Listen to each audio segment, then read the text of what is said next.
Des trucs que ma mère fait qui mettraient une mère nonchalante dans le coma. Quand j'étais en terminale, elle me faisait réviser ma philo alors qu'elle parlait même pas très bien français et qu'elle avait jamais fait de philo de sa vie. Elle prenait le temps de me faire réviser ma philo, que je puisse lui expliquer les concepts. Elle me posait des questions en regardant mes fiches de révision et tout. Quand j'ai commencé à monter mon entreprise, j'avais 20 ans, j'habitais encore chez ma mère et elle refusait catégoriquement que je fasse le ménage, à manger ou quoi que ce soit. Elle voulait que je me concentre sur mon travail. Pendant que je bossais, elle venait dans ma chambre, elle me déposait mes petits plateaux repas, des fruits, des trucs à grignoter, un amour. Ma mère, qui est pas une grande fan des sorties de zone de confort, a lâché absolument toute sa vie et tous ses repères pour venir habiter en Malaisie, dans mon quartier. C'était vraiment pas un petit truc pour elle parce que les premières semaines, elle faisait des crises d'angoisse. Elle se sentait grave pas bien, mais elle a persévéré et aujourd'hui, elle vit sa best life à côté de chez nous. Ma mère garde mes gosses absolument quand je veux, c'est-à-dire que si jamais j'ai besoin de travailler, si même j'ai besoin de faire un date avec mon mari, elle me les garde systématiquement. Et si jamais par exemple elle est malade, qu'elle se sent pas bien et qu'elle peut pas les garder, elle s'excuse. Genre, elle a pas besoin de s'excuser, hein, mais elle s'excuse tellement elle veut absolument me rendre service et être là pour moi. Ma mère est archi bienveillante, c'est-à-dire que si jamais j'échoue à un truc, j'hésite pas à appeler ma mère pour qu'elle me réconforte parce que quoi que je fasse, et elle va toujours être trop bienveillante et réussir à me remonter le moral. Quand j'étais à l'école et que j'avais été absente et que du coup j'avais emprunté le cahier d'une copine pour rattraper le cours,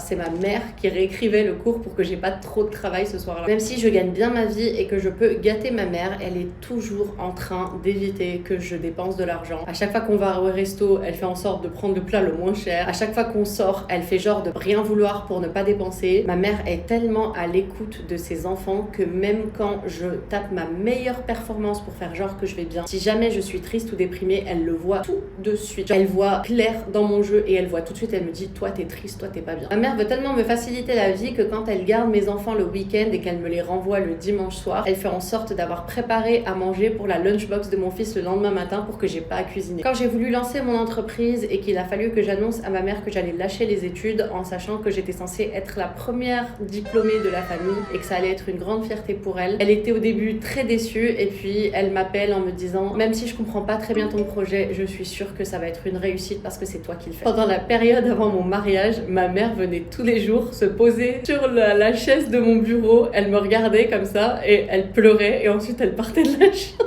Ma mère me soutient quoi qu'il arrive, même si c'est pas dans son intérêt. C'est-à-dire que quand j'ai voulu déménager à l'étranger et qu'elle était dévastée, elle m'a quand même soutenue. Quand j'ai voulu lancer des projets auxquels elle comprenait pas grand-chose et qui pour elle allaient forcément être un échec, elle m'a soutenue quand même. Elle me soutient systématiquement quoi qu'il arrive. Bon bref, vous voyez le tableau, je vais pas vous en faire. Il y en a un quart des milliards, je pourrais vous en sortir encore plein d'autres, mais vous voyez un peu le tableau. C'est quoi le truc le plus incroyable que votre mère a fait pour vous ?